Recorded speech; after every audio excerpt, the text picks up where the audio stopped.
Hello friends. सबसे पहले तो बहुत बहुत स्वागत है आपका हमारे चैनल से जुड़ने के लिए, एजुकेशन बाइट का सदस्य बनने के लिए। हम अपने आज की वीडियो में सामाजिक अध्ययन के जो बहुविकल्पीय प्रश्न हैं उन्हें पढ़ेंगे। इससे पहले मैं राजन की वीडियोस बना चुका हूं। जो राजन की जो सीरीज़ थी उसमें जो बहुविकल्पीय प्रश्न थे उनकी एक दो वीडियो मैंने बना चुका हूं मैं, सामाजिक अध्ययन विषय की। और भी बाल विकास की बनाई है मैंने, और भी सब्जेक्ट की बनाई हैं। तो आप उन्हें देखते रहिएगा, क्योंकि उससे क्या रहेगा कि आपको काफ़ी हेल्प मिल जाएगी। क्योंकि मैं प्रश्नों के साथ साथ काफ़ी एक्स्ट्रा चीज़ें भी बताता हूँ, तो जिससे क्या होगा कि आपको उन चीज़ों के बारे में भी पता लगेगा और नई नई चीज़ें याद हो जाएंगी। क्योंकि जब हम सुनते हैं किसी चीज़ को और देखते हैं तो वो चीज़ें हमें जल्दी याद होती हैं। तो चलिए स्टार्ट करते हैं। पहला प्रश्न है कि इतिहास शब्द का अर्थ है ऐसा ही हुआ, वास्तविक अर्थ में क्या घटित हुआ, या सार्वजनिक घटनाओं का एक क्रमबद्ध लेखा, या उपरोक्त सभी।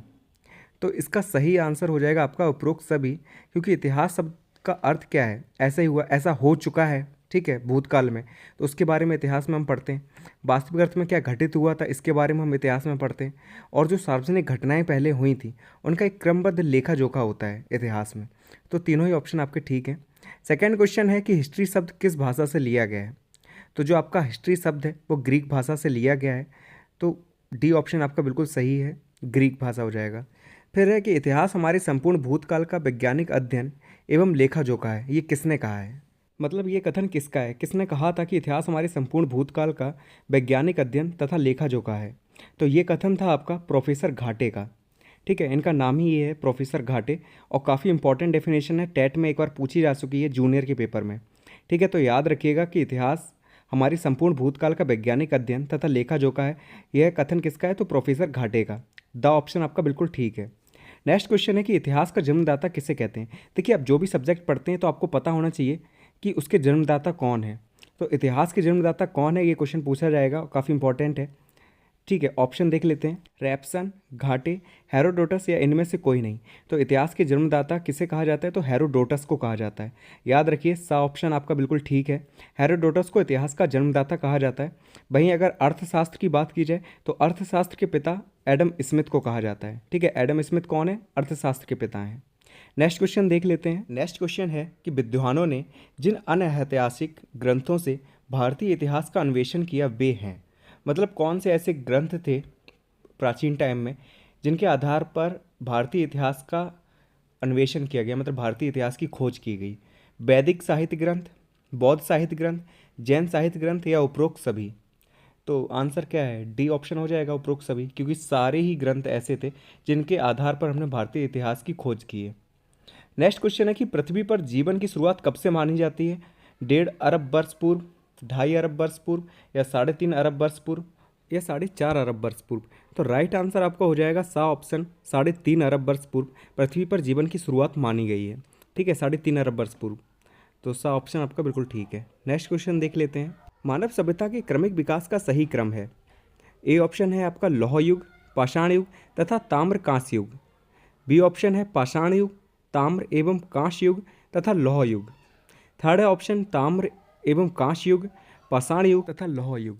और लास्ट ऑप्शन है आपका इनमें से कोई नहीं। तो इसका सही आंसर होगा आपका बा ऑप्शन, पाषाण युग, ताम्र एवं कांस्य युग तथा लौह युग। क्योंकि सबसे पहले जब आदिवासियों का युग था, जब आदिवासी पाए जाते थे, उस समय वो पत्थरों का यूज ज़्यादा करते थे, इसलिए उसे पाषाण युग कहा गया। जब आपकी हड़प्पा सभ्यता आई तब उन्होंने तांबे की खोज की, तब क्या नाम है, ताम्र एवं कांस्य युग आया। और उसके बाद जब आर्य लोग आए, उन्होंने लोहे की खोज की, तब लौह युग आया। इसलिए बी ऑप्शन आपका बिल्कुल ठीक हो जाएगा। नेक्स्ट क्वेश्चन है कि मानव विकास के क्रम को कितने भागों में बांटा गया? 2, 3, 4 या 6। तो मानव विकास के क्रम को 3 भागों में बांटा गया। बी ऑप्शन आपका बिल्कुल ठीक होगा, पुरा पाषाण काल, मध्य पाषाण काल और नव पाषाण काल। नेक्स्ट क्वेश्चन है कि चीनी यात्री किसके शासनकाल में भारत आया? तो देखिए, कई चीनी यात्री भारत आए थे, इसमें बताया नहीं गया कि किस चीनी यात्री की बात कर रहा है। तो इसमें आंसर जो दिया गया है वो आपका दिया गया है हर्षवर्धन। तो हर्षवर्धन के समय में हेन सांग, जो कि एक चीनी यात्री था, वो भारत आया था। जबकि चंद्रगुप्त मौर्य के समय में फायान चीनी यात्री था, वो भारत आया था।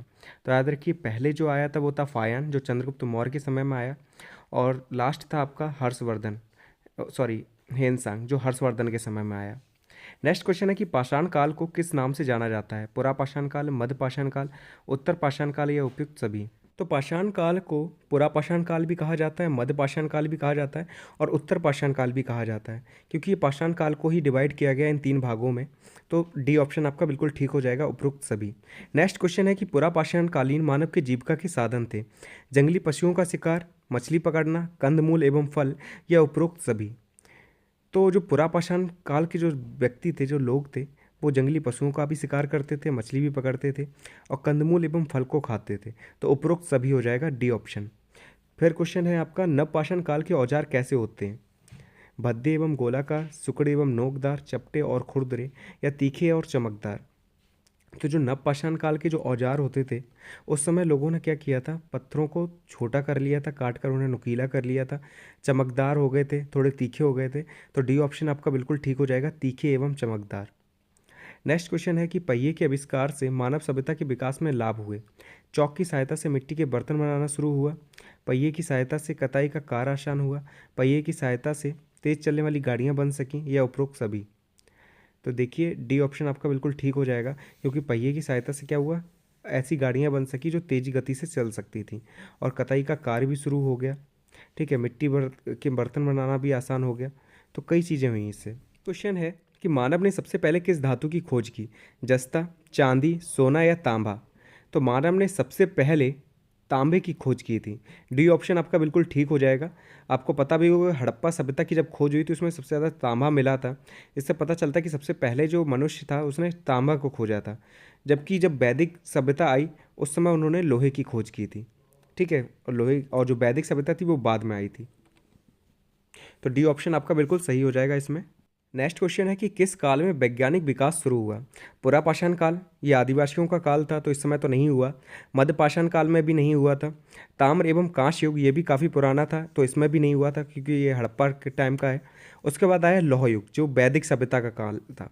ठीक है, तो इसी समय वैज्ञानिक विकास शुरू हुआ था। तो डी ऑप्शन आपका बिल्कुल ठीक हो जाएगा। नेक्स्ट क्वेश्चन है कि कांस्य युग में किन सभ्यताओं का विकास हुआ?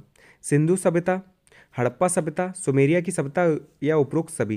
तो देखिए ये तीनों ही सभ्यताएं एक साथ विकसित हुई थी। ठीक है, इस साइड आपकी भारत किस जगह पे चल रही थी, भारत और पाकिस्तान में हड़प्पा सभ्यता का विकास हुआ था। ठीक है, पाकिस्तान में सिंधु सभ्यता का विकास हो रहा था, और वहीं पे सुमेरियन की सभ्यता जो ईरान इराक का जगह है, वहाँ पे सुमेरिया की सभ्यता विकसित हो रही थी। तो ये एक ही समय है और ये तीनों ही सभ्यताएं विकसित हो रही थी। तो उपरोक्त सभी आंसर हो जाएगा आपका। नेक्स्ट क्वेश्चन है कि प्राचीन मानव सभ्यताओं के विकास नदियों के किनारे होने का कारण क्या था? भूमि नर्म एवं उपजाऊ थी, मानव जीवन के लिए जल की प्राप्ति, नदी जल यातायात का मुख्य साधन था, या उपरोक्त सभी। तो डी ऑप्शन आपका बिल्कुल सही हो जाएगा, क्योंकि भूमि नर्म एवं उपजाऊ थी इसलिए लोग नदियों के किनारे बसते थे, जल की प्राप्ति हो जाती थी, जीवन के लिए बहुत ज़रूरी है जल, इसलिए भी बसते थे, यातायात का प्रमुख साधन भी था जल, इसलिए भी लोग बसते थे नदी के किनारे। तो सभी ऑप्शन आपके ठीक हो जाएंगे।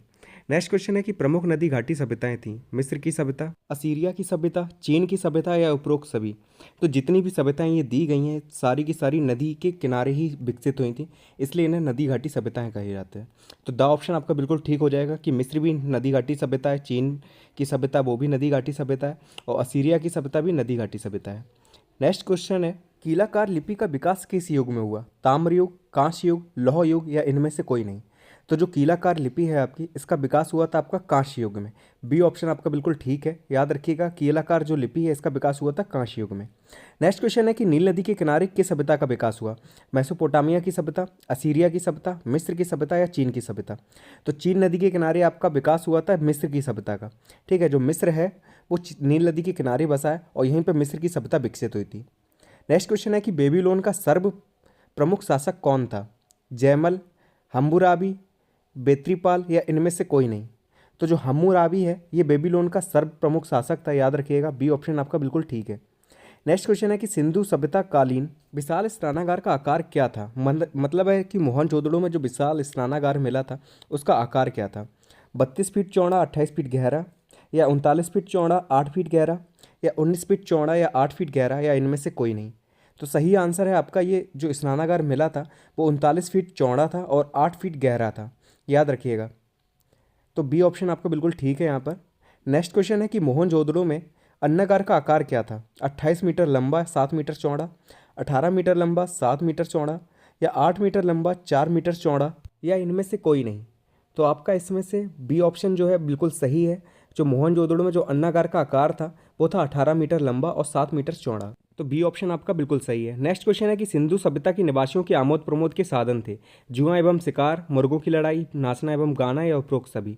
तो डी ऑप्शन आपका बिल्कुल ठीक है, ये सारे जो माध्यम थे आमोद और प्रमोद के थे। नेक्स्ट क्वेश्चन है कि नील नदी का वरदान किसे कहा जाता है, चीन को, मिस्र को, मेसोपोटामिया को या इनमें से कोई नहीं। तो आपको पता है कि चीन के किनारे मिस्र की सभ्यता विकसित हुई थी, तो मिस्र को चीन नदी का वरदान कहा जाता है। सा ऑप्शन आपका बिल्कुल ठीक है। मिस्र के फराओ के मकबरे को क्या कहते हैं, जिगुरात, ताबूत, टोपिया या पिरामिड। तो देखिए मिस्र के पिरामिड फेमस हैं, आप सभी को पता है, वहाँ पे जो भी मकबरे बनाए जाते थे उन्हें पिरामिड कहते थे। दो ऑप्शन आपका बिल्कुल ठीक हो जाएगा। नेक्स्ट क्वेश्चन है कि धार्मिक विश्वासों के आधार पर सिंधु निवासी मृतकों का अंतिम संस्कार करते थे, मृतक को जमीन में गाड़कर पूर्ण समाधि, मृतक को पशु पक्षियों के आहार हेतु खुले में छोड़कर जिसे आंशिक समाधि कहते हैं, या सबको जलाकर, या उपरोक्त सभी। तो ये सारे ही साधन थे जिनके आधार पर अंतिम संस्कार करते थे मृतकों का, ठीक है, सिंधु घाटी में, क्योंकि सभी के कुछ ना कुछ अंश मिले हैं। तो द ऑप्शन आपका बिल्कुल ठीक हो जाएगा। कुछ को ये जला देते थे, कुछ को क्या करते थे पशु पक्षियों के लिए खुला छोड़ देते थे, जबकि कुछ को ज़मीन में गाड़ देते थे। नेक्स्ट क्वेश्चन है आपका मेसोपोटामिया की सभ्यता किसका मिश्रित रूप है, सुमेरिया एवं बेबीलोन, असीरिया एवं बेबीलोन, सुमेरिया बेबीलोन एवं असीरिया या इनमें से कोई नहीं। तो जो मेसोपोटामिया की सभ्यता थी ये सुमेरिया, बेबीलोन और असीरिया तीनों का ही मिश्रित रूप थी, ठीक है। तो सा ऑप्शन आपका बिल्कुल ठीक हो जाएगा। नेक्स्ट क्वेश्चन है कि हम्मुराबी की विधि संहिता में धाराएं थीं। जो हम्मुराबी थी इसने जो विधि संहिता लिखी थी इसमें कितनी धाराएं थीं, तो इसमें 285 धाराएं थीं, ठीक है। बी ऑप्शन आपका बिल्कुल ठीक हो जाएगा, 285। नेक्स्ट क्वेश्चन है कि वैदिक सभ्यता का संबंध किस काल से है, कांस्य काल से, पुरापाषाण काल से, लौह काल से या उत्तर पाषाण काल से। तो आपको पता है कि वैदिक सभ्यता के समय में लोहे की खोज हुई थी, तो लौह काल से ये संबंधित है, ठीक है। सा ऑप्शन आपका बिल्कुल ठीक हो जाएगा। नेक्स्ट क्वेश्चन है कि निम्नलिखित में से कौन सा वेद सबसे प्राचीन है, सामवेद, यजुर्वेद, ऋग्वेद या अथर्ववेद। तो सबसे पुराना वेद था आपका ऋग्वेद, ठीक है। तो ऋग्वेद था सबसे पहले लिखा गया था, जो पूर्व वैदिक काल था ना उस पीरियड में ये लिखा गया था, जबकि उत्तर वैदिक काल में बाकी के जो तीनों थे, ठीक है, 3 वेद जो बचे हैं, सामवेद, अथर्ववेद और यजुर्वेद, ये तीनों लिखे गए थे। तो सबसे पहला वेद है आपका ऋग्वेद। नेक्स्ट क्वेश्चन है कि निम्नलिखित में से कौन सा पुरुषार्थ है, शूद्र, क्षत्रिय, ब्राह्मण या मोक्ष। तो सही आंसर है आपका मोक्ष। डी ऑप्शन आपका बिल्कुल ठीक है कि जो मोक्ष है इसी को पुरुषार्थ बताया गया है, ठीक है। तो अगर पूछा जाए कि निम्न में से कौन सा पुरुषार्थ है तो मोक्ष आपका सही आंसर होगा। नेक्स्ट क्वेश्चन है कि निम्नलिखित में से कौन सा आश्रम नहीं है, गृहस्थ, संन्यास, ब्रह्मचर्य या काम। तो आपको पता है कि तीनों के तीनों आपके जो होते हैं वो आश्रम में आते हैं, गृहस्थ भी आता है, संन्यास भी आता है, ब्रह्मचर्य भी आता है, लेकिन जो द ऑप्शन है आपका काम, ये आश्रम नहीं है, ठीक है। तो डी ऑप्शन हो जाएगा आपका सही आंसर। नेक्स्ट क्वेश्चन है पुराणों की संख्या है 8, 18, 28 या 11। तो पुराणों की संख्या मैंने आपको पिछले वीडियो में भी बताई थी कि पुराणों की संख्या 18 है, उपनिषदों की संख्या 108 है, वेदांगों की संख्या 6 है और वेदों की संख्या 4 है।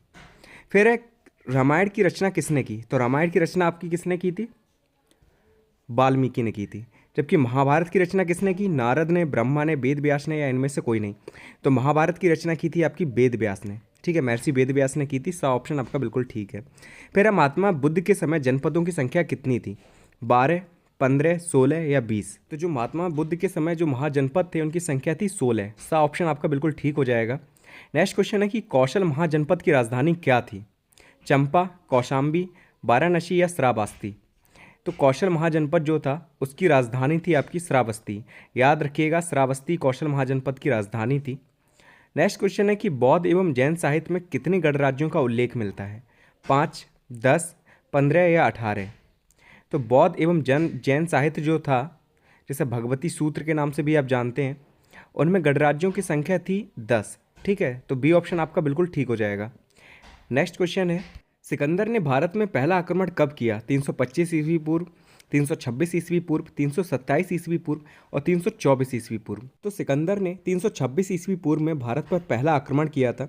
बी ऑप्शन आपका बिल्कुल ठीक है, 326 ईस्वी पूर्व में सिकंदर ने भारत पर पहला आक्रमण किया था। और सिकंदर की मृत्यु कब हुई, 321 ईस्वी पूर्व, 322 ईस्वी पूर्व, 324 ईस्वी पूर्व या 325 ईस्वी पूर्व। तो सिकंदर की मृत्यु हुई थी 325 ईस्वी पूर्व में, ठीक है। 326 ईस्वी पूर्व में इसने आक्रमण किया था, 325 ईस्वी पूर्व में इसकी मृत्यु हो गई थी।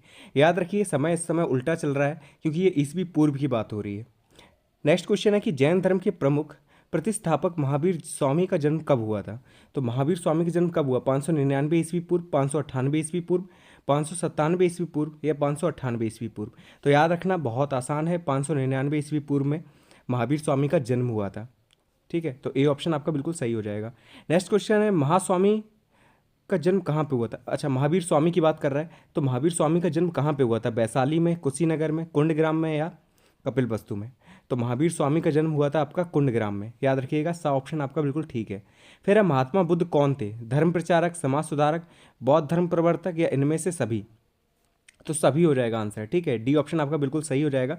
धर्म प्रचारक भी थे, समाज सुधारक भी थे और बौद्ध धर्म के प्रवर्तक भी थे। नेक्स्ट क्वेश्चन है आपका, बौद्ध धर्म के प्रवर्तक कौन थे? महात्मा बुद्ध, महावीर स्वामी, अशोक या अश्वघोष? तो गौतम बुद्ध के प्रवर्तक मैंने पहले ही आपको बता दिए, ये थे गौतम बुद्ध। ठीक है, ए ऑप्शन आपका बिल्कुल ठीक हो जाएगा। नेक्स्ट क्वेश्चन है आपका कि बौद्ध धर्म के अनुसार आर्य सत्यों की संख्या है 2, 4, 5 या 7? तो याद रखिएगा कि बौद्ध धर्म के अनुसार आर्य सत्यों की संख्या 4 है। ठीक है, और नेक्स्ट क्वेश्चन है आपका, महापरिनिर्वाण से क्या तात्पर्य है? बौद्ध के ज्ञान प्राप्ति को महापरिनिर्वाण कहते हैं, या गौतम बुद्ध का जो जन्म हुआ था उस प्रक्रिया को हम लोग महापरिनिर्वाण कहते हैं, या बुद्ध के देहावसान को, या इनमें से कोई नहीं? तो याद रखिए, सा ऑप्शन आपका बिल्कुल ठीक है। बुद्ध के जो देहावसान हुआ था उस प्रक्रिया को हम लोग महापरिनिर्वाण कहते हैं, मतलब जब इन्होंने अपने शरीर को छोड़ा था वह प्रक्रिया कहलाती है महापरिनिर्वाण। नेक्स्ट क्वेश्चन है कि सूर्य का प्रकाश कितने समय में पृथ्वी तक पहुंचता है? 8 सेकंड, 8 मिनट, 80 सेकंड या 80 मिनट? तो सही आंसर है 8 मिनट। सूर्य के प्रकाश को 8 मिनट 20 सेकंड लगभग लगता है पृथ्वी तक पहुंचने में, या 500 सेकंड भी लिखा आ सकता है। नेक्स्ट क्वेश्चन है कि सौर मंडल में कुल ग्रहों की संख्या कितनी है? 8, 9, 10 या इनमें से कोई नहीं? तो आप सभी को पता है कि सौर मंडल में ग्रहों की संख्या 8 है। पहले 9 थी, फिर उसके बाद उसमें प्लूटो या जिसे यम कहते हैं उसे हटा दिया गया, तो संख्या बची 8। नेक्स्ट क्वेश्चन है कि पृथ्वी पर जुड़वा ग्रह किस ग्रह को कहा जाता है? तो पृथ्वी का जुड़वा ग्रह किसे कहा जाता है? शनि को, यूरेनस को, बृहस्पति को या शुक्र को? तो पृथ्वी का जुड़वा ग्रह है जो शुक्र कहलाता है। द ऑप्शन आपका बिल्कुल ठीक हो जाएगा। नेक्स्ट क्वेश्चन है कि किन ग्रहों की कक्षाओं के बीच क्षुद्र ग्रह पाए जाते हैं? ऑप्शन है आपके पृथ्वी या मंगल, यूरेनस और नेपच्यून, बुध और शुक्र या मंगल और बृहस्पति? तो सही आंसर है आपका मंगल और बृहस्पति। मंगल और बृहस्पति ग्रह के बीच में क्षुद्र ग्रह पाए जाते हैं, याद रखिएगा, काफ़ी इंपॉर्टेंट है, लोग थोड़ा सा भटक जाते हैं इसमें। मंगल और बृहस्पति के बीच में ही क्षुद्र ग्रह पाए जाते हैं। नेक्स्ट क्वेश्चन है कि सूर्य के सबसे निकट ग्रह कौन सा है? तो सूर्य के निकट कौन सा ग्रह है, या सभी को पता सबसे छोटा ग्रह है बुध, जो कि सूर्य के सबसे निकट पाया जाता है। फिर सूर्य के सबसे दूर कौन सा ग्रह पाया जाता है? मंगल, बृहस्पति, शनि या बृहस्पति? ठीक है, तो सबसे दूर जो ग्रह पाया जाता है वो आपका वरुण है। ठीक है, बी ऑप्शन आपका बिल्कुल ठीक हो जाएगा। नेक्स्ट क्वेश्चन है कि सूर्य की पृथ्वी से कितनी दूरी है? लगभग 10 करोड़ किलोमीटर, लगभग 15 करोड़ किलोमीटर, लगभग 12 करोड़ या लगभग 25 करोड़ किलोमीटर? तो याद रखिए, सूर्य से पृथ्वी की दूरी है लगभग 15 करोड़ किलोमीटर। ठीक है, कहीं कहीं 14.98 किलोमीटर भी लिखा होता है, 98 करोड़ किलोमीटर लिखा होता है। ठीक है, तो लगभग 15 करोड़ किलोमीटर दूरी है पृथ्वी से सूर्य की। और अगर पृथ्वी से चंद्रमा की पूछी जाए तो यह है 3,84,000 किलोमीटर लगभग। ठीक है, नेक्स्ट क्वेश्चन है आपका, मानचित्र के प्रमुख घटक हैं 1, 2, 3 या 4? तो आप सभी को मैंने पढ़ाया है मानचित्र के चैप्टर में कि मानचित्र के प्रमुख घटक हैं आपके 3। नेक्स्ट क्वेश्चन है कि मानचित्र में दिशा का प्रदर्शक चिन्ह है? ए ऑप्शन, बी ऑप्शन, सी या डी? देखिए 4 ऑप्शन आपको देखने को मिल रहे हैं, तो जो बी ऑप्शन है आपका, जिसमें तीर जैसा चिन्ह दिख रहा है, यह मानचित्र में दिशा को प्रदर्शित करता है, याद रखिएगा। नेक्स्ट क्वेश्चन है आपका, निश्चित मापनी के अनुसार धरातल के किसी भाग के लक्षणों के समरूप स्थल पर समतल स्तर पर निरूपण ही मानचित्र है। यह पारिभाषिक कथन किसका है? मतलब ये जो डेफिनेशन है, जो परिभाषा ये किसने दी थी? तो ये थी एफ.जे. मैकहाउस की। ठीक है, एफ.जे. मैकहाउस ने ये परिभाषा दी थी। नेक्स्ट क्वेश्चन है कि कर्क रेखा का अक्षांश है 23 डिग्री, 23.5 डिग्री दक्षिणी, 23.5 डिग्री उत्तरी, 0 डिग्री या 66.5 डिग्री उत्तरी? तो कर्क रेखा का जो अक्षांश है वो है 23.5 डिग्री उत्तरी। ठीक है, सा ऑप्शन आपका बिल्कुल ठीक हो जाएगा, याद रखिएगा, कई बार पूछा जाता है एग्जाम में। तो 23.5 डिग्री उत्तरी अक्षांश को हम कहते हैं कर्क रेखा। फिर नेक्स्ट क्वेश्चन है कि 82.5 डिग्री पूर्वी देशांतर भारतीय मानक समय रेखा गुजरती है? लखनऊ से गुजरती है, इलाहाबाद से गुजरती है, अहमदाबाद से गुजरती है या कोलकाता से गुजरती है? तो इसका सही आंसर होगा आपका इलाहाबाद। इलाहाबाद में एक नैनी नामक जगह है, वहाँ से ये रेखा गुजरती है। ठीक है, तो 82.5 डिग्री किससे गुजरती है पूर्वी देशांतर? तो इलाहाबाद के नैनी नामक जगह से होकर गुजरती है। और याद रखिए, ये भारत के 5 राज्यों से होकर गुजरती है। ठीक है, इसे भी याद रखिएगा। नेक्स्ट क्वेश्चन है कि भारतीय मानक समय ग्रीनविच से आगे है, मतलब कितना समय आगे है? 4.5 घंटे पीछे है, 4.5 घंटे आगे है, 5.5 घंटे पीछे है, या 5.5 घंटे आगे है? तो इसका सही आंसर है 5.5 घंटे आगे है। ठीक है, तो याद रखिएगा जो भारत का समय है वो हमेशा ग्रीनविच रेखा से 5.5 घंटे आगे चलता है। ठीक है, तो जो इंग्लैंड में जो समय अभी चल रहा है उससे 5.5 घंटे हमारे यहाँ ज़्यादा चल रहा होगा। ठीक है, तो नेक्स्ट क्वेश्चन है पृथ्वी के ताप कटबंधों की संख्या कितनी है? 2, 3, 4 या 6? तो पृथ्वी के ताप कटबंधों की संख्या है हमारी, तो आंसर है आपका 3। पृथ्वी के ताप कटबंधों की संख्या है 3। बी ऑप्शन आपका बिल्कुल ठीक हो जाएगा। नेक्स्ट क्वेश्चन है कि पृथ्वी पर शक्ति का स्रोत है तारे, चंद्रमा, सूर्य या इनमें से कोई नहीं? काफ़ी आसान क्वेश्चन है, इसका तो आंसर आप दे ही लेंगे। इस पृथ्वी पर शक्ति का जो स्रोत है वो है आपका सूर्य। 100 ऑप्शन आपका बिल्कुल ठीक हो जाएगा। नेक्स्ट क्वेश्चन है कि सर्वाधिक सूर्य तप प्राप्त होता है कर्क रेखा के आसपास, भूमध्य रेखा के आसपास, मकर रेखा के आसपास या इनमें से कोई नहीं? तो सबसे ज़्यादा सूर्य की गर्मी कहाँ प्राप्त होती है? तो ये होती है आपकी भूमध्य रेखा के आसपास। ठीक है, जो पृथ्वी को 2 भागों में बांट देती है। ठीक है, तो भूमध्य रेखा कहलाती है वो, और भूमध्य रेखा के आसपास सबसे ज़्यादा सूर्य तप प्राप्त होता है। नेक्स्ट क्वेश्चन है कि शीत कटबंध है कर्क रेखा के निकट, मकर रेखा के निकट, विषुवत रेखा के निकट या ध्रुवों के निकट? देखिए, शीत कटबंध से मतलब है ऐसा स्थान जहाँ पे हमेशा बर्फ जमी रहती हो, तो ऐसा स्थान आपको सिर्फ ध्रुवों पे देखने को मिलेगा। तो शीत कटबंध पाया जाता है ध्रुवों के निकट। द ऑप्शन आपका बिल्कुल ठीक हो जाएगा।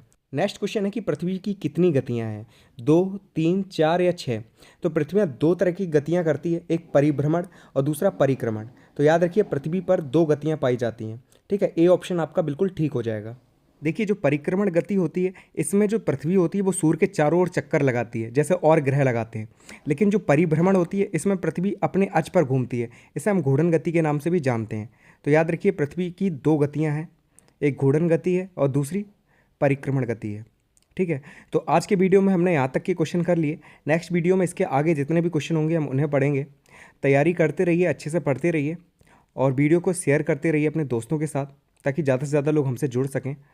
And thank you so much for watching this video.